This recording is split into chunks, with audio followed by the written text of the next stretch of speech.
I also found an email that I have right here from Jeffrey Epstein to Ghislaine Maxwell that was unredacted.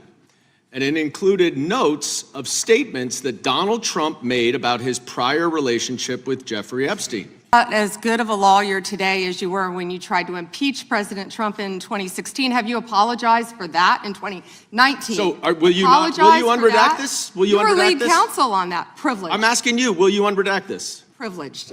You need to sit down for this one because what just happened in Washington this week is one of the most unhinged things I've ever seen in American politics.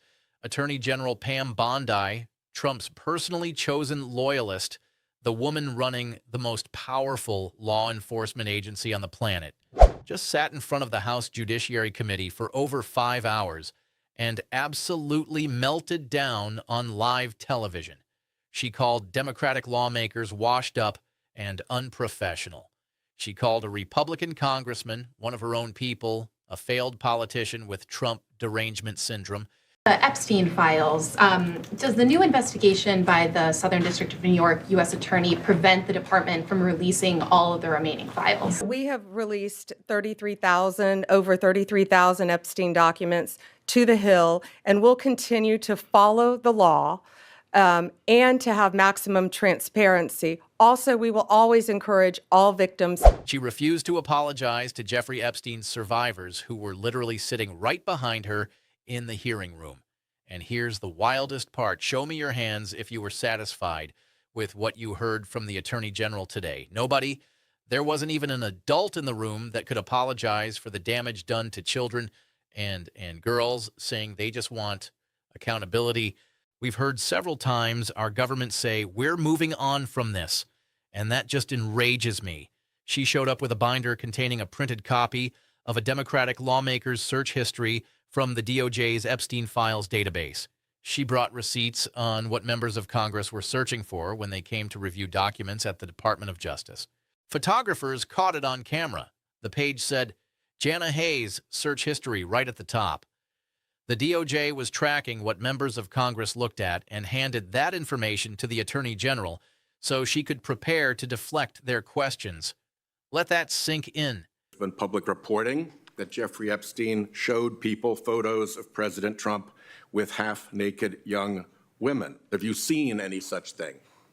You know, Senator Whitehouse, you sit here and make salacious remarks, once again trying to slander President Trump left and right, when you're the one who was taking money from one of Epstein's closest confidants, I believe.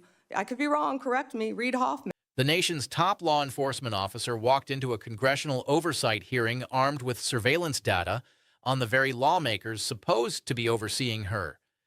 Chaimi Rashin called it Orwellian. Other Democrats called it a burn book. Even Speaker Mike Johnson, a Republican, said it would be inappropriate if it happened. This is not normal. Here's the real kicker.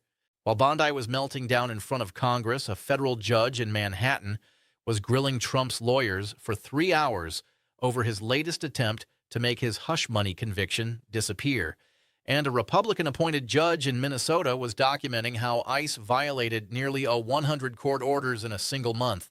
The courts, Congress, and the public are all pushing back at the same time, and the cracks in the wall around Trump are getting bigger by the day. Let me walk you through what actually happened at that hearing, because the details are even worse than the headlines make it sound.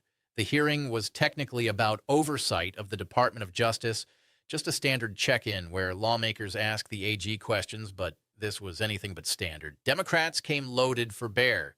They had Epstein survivors in the room wearing all white. Did you ask Merrick Garland that the last 4 years? Did you talk about Epstein? I am reclaiming my time. I'm glad you're asking about Merrick Garland. You don't get to reclaim time this is bigger than Watergate. When I don't answer a question the way you want. This goes over 4 administrations. You don't have to go back to Biden. They had documents showing redactions they believed were hiding the names of powerful men connected to Epstein, and they had questions about why the DOJ seemed to be weaponizing its power to go after Trump's political enemies, while simultaneously covering up information about Epstein's network. The Epstein situation lit the fuse. Congress passed a law requiring the DOJ to release all government files related to Jeffrey Epstein. The DOJ released over 3 million pages of documents, but with heavy redactions. Critics from both parties accused Bondi's DOJ of over-redacting the names of powerful people connected to Epstein while at the same time accidentally failing to redact the personal information of his victims. That's right. The DOJ managed to protect the powerful and expose the vulnerable at the same time. Survivors' names and even nude images of victims ended up published on the DOJ website. Republican Thomas Massie, who co-wrote the bill forcing the release, that Epstein was a convicted sexual abuser. And we now know that Lutnick went to Epstein's Island in 2012. How was that not a deal breaker for the president? And why aren't you asking questions? Didn't ask Merrick Garland anything about Epstein, not once when he was Weak sauce. And also, I want the record to reflect that, with this anti-Semitic culture right now, she voted against a resolution condemning. Oh, from is the Jewish. river I Epstein just want to be as clear. anti-Semitic. Do you want to go there, Attorney General? confronted Bondi directly and said the DOJ's handling was a massive failure. He pointed out that the name of billionaire Leslie Wexner had been redacted from an FBI document listing potential co-conspirators. When Massie caught it live in the hearing, the DOJ magically unredacted it within 40 minutes. Massie looked at Bondi and said, 40 minutes of me catching you red-handed? Bondi's response, she called Massie a failed politician with Trump derangement syndrome. She said that to a Republican, a member of her own party, the guy who wrote the bill that made the Epstein release happen. Then came the moment with Representative Johanna Hayes that blew the whole thing wide open. Hayes asked Bondi to turn around and face the Epstein survivors sitting behind her and apologize for what the DOJ had put them through. Bondi refused. She said she wasn't going to get in the gutter for Hayes' theatrics. Hayes accused the DOJ of executing a massive cover-up, and then after the hearing, the photos came out. Photographers had captured Bondi flipping through her binder, and one page clearly read Jonna Hayes' search history. The DOJ had been tracking what lawmakers were searching for when they visited the department to review unredacted Epstein files, and Bondi brought that tracking data to the hearing. How many of Epstein's co-conspirators have you indicted? How many perpetrators are you even investigating? You showed it. I find it. How many have you indicted? Excuse me. I'm going to answer the question. Answer my question. No, I'm going to answer the question the way I want to answer the question. No, Your you're going to answer theatrics the are question the ridiculous. way I asked it. Chairman How many have you Jordan, I'm not indicted? going to get in the gutter with these people, How many but have you- I'm going to answer the question. How many of you? Hayes was furious. She said Bondi showed up with a burn book and accused the DOJ of spying on members of Congress. Racine called it an outrageous abuse of power and said he's asking the DOJ Inspector General to investigate. Even other Democrats who went to review the files said the setup was suspicious. Members had to use individual login-ins on DOJ computers in a tiny room with no phones allowed, meaning every search they made was logged under their name. The DOJ's defense, they said they track searches to protect against the release of victim information, but nobody believes that's why Bondi had a print out of a congresswoman's search history in her binder at a public hearing. That's opposition research dressed up as data security. Through all of this, Bondi spent the hearing praising Trump like she was introducing him at a rally. She called him the greatest president in American history. She attacked Democrats who participated in Trump's impeachment hearings. When Representative Ted Lieu showed footage of Trump and Epstein together at a party and suggested Bondi had lied under oath about Trump's connections to Epstein, Bondi fired back, "Don't you ever accuse me of a crime." The whole thing was a circus. 5 hours of shouting matches and stonewalling that left Bondi looking the worst. Even Fox News described her performance as atrocious. The Republican chairman, Jim Jordan, mostly sat there letting his members praise Bondi while Democrats tore into her, creating this split-screen reality where one side sees a brave attorney general fighting the deep state and the other side sees a loyal soldier protecting a president at the expense of trafficking survivors.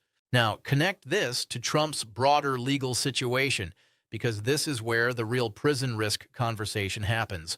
The same week Bondi was imploding on Capitol Hill, Judge Alvin Hellerstein in Manhattan spent nearly 3 hours grilling Trump's legal team over their attempt to move his hush money conviction into federal court.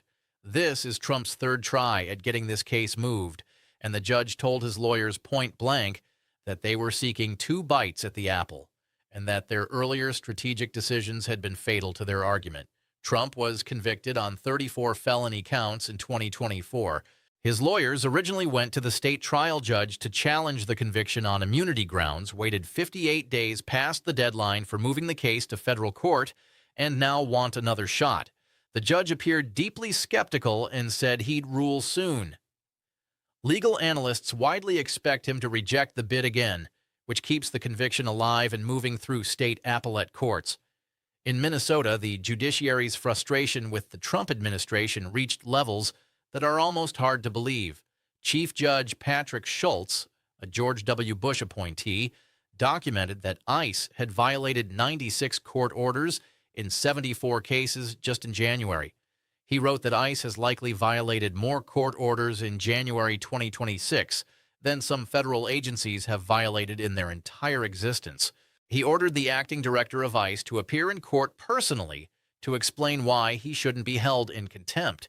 An ICE attorney detailed to Minnesota was so overwhelmed that she told a judge to hold her in contempt so she could get a full night's sleep, then got removed from her assignment for saying it. 2 U.S. citizens were killed by federal agents in Minnesota during the immigration crackdown. Schools emptied, businesses shut down, protests erupted daily. Courts are now overflowing with habeas petitions from people who say they were detained illegally. When you step back and look at the full picture, the pattern is unmistakable, and it's not the pattern that the fake YouTube videos are selling you. Trump is not about to be frog-marched to prison because Pam Bondi crumbled in front of some fictional Supreme Court hearing that never happened. That's fantasy. That's clickbait. What is actually happening is more complicated, slower, and in many ways more dangerous for Trump because it's institutional, it's systemic. It's judges and lawmakers and prosecutors and even members of his own party chipping away at the foundation of his power, one hearing, one court order at a time.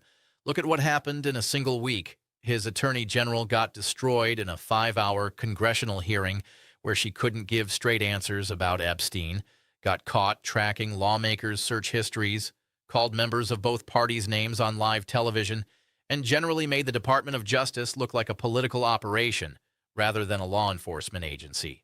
His lawyers got grilled for 3 hours by a federal judge who basically told them their legal strategy in the hush money case was dead on arrival. A Republican-appointed judge documented nearly 100 court order violations by his own immigration agencies. A federal prosecutor on his own team was so broken by the chaos that she begged to be held in contempt. That is a terrible week by any measure. That is the kind of week that moves poll numbers and shifts midterm narratives. Here's what the fake YouTube content misses entirely. The real danger for Trump isn't some dramatic courtroom scene where a judge bangs a gavel and says guilty, go to prison. The real danger is the slow grinding accumulation of institutional resistance that makes it harder for him to govern, harder for his party to hold power, and harder for his allies to protect him from accountability. Every time Bondi stonewalls a hearing and gets caught with surveillance data on lawmakers, it fuels the narrative that the Justice Department has been weaponized. Every time a judge says Trump's legal strategy is fatal, it keeps his criminal conviction alive and in the news. Every time ICE ignores a court order, it gives Democrats another data point for the argument that this administration doesn't respect the rule of law. None of those things individually put Trump in prison, but collectively, they create the conditions for something that actually could change everything. A midterm wipeout that hands Democrats the power to launch real investigations, real subpoenas, and potentially real impeachment proceedings. The left-wing clickbait machine wants you to believe Trump is going to prison next Tuesday. That's not happening. The right-wing media machine wants you to believe everything is fine. That's also not happening. What is happening is messier and more uncertain than either side wants to admit. Trump has a criminal conviction that won't go away. His AG just had the worst public performance of her career. His approval rating is in the high 30s. His party's internal polling shows them losing the House and potentially the Senate.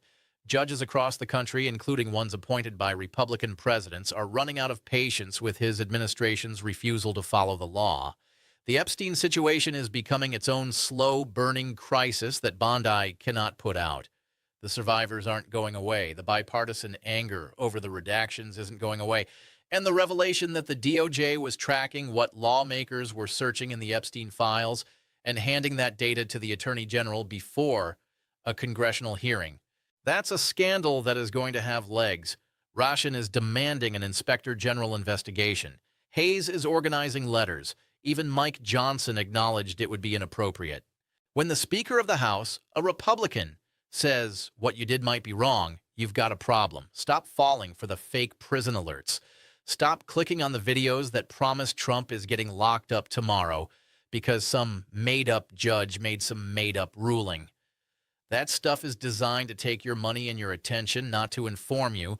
The real story is that Trump's administration is under siege from the courts, from Congress, from his own party, and from the reality of governing with a sinking approval rating and a midterm election that looks worse every single week. The real accountability, if it comes, won't arrive with a dramatic YouTube thumbnail. It'll arrive through votes in November, through court rulings that take months, through investigations that grind forward one hearing at a time. And right now, every single one of those gears is turning against him.